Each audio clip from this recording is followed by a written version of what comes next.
so many people in our industry, in the world of insurance agents, they make their agency their lifestyle business, and it's just, a person is the primary, salesperson, generates the revenue, maybe has a family member who's doing the books, all this kind of stuff. And their desire for control and for no change, their desire for consistency, I guess you'd like to say, becomes a limiting factor because they're just not willing to let go of anything.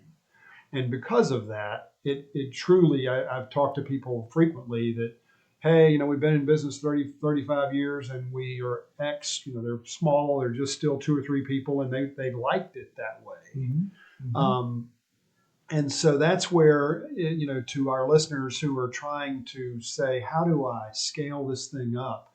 How do I how do I double this business? How do I prepare it to sell it one day, or whatever the goal is? It's simply to follow a path where you're letting go, and a term that I love that we've used is replace yourself. Put somebody else into that seat, and you go and work on something higher or different, and that way you've built an actual structure that is repeatable, right?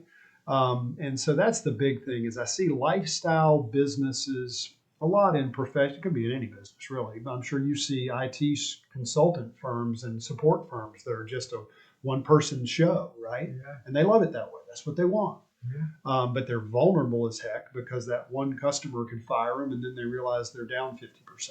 Yeah. In fact, 80% of IT providers are under 10 people in the United States. Yeah. Right?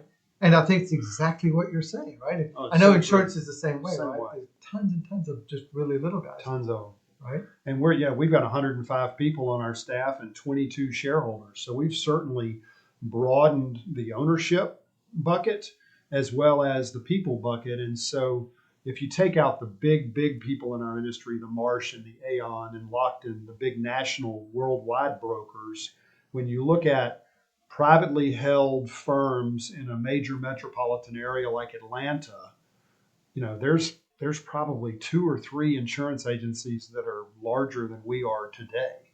I don't say that for bragging purposes, but I say it out of thankfulness that, we were able to make a couple of good fork in the road decisions along with plenty of bad ones. I mean, I've had to divorce a business partner. We've been through a lot. We've had theft by an employee we had to get over, just, lots of problems.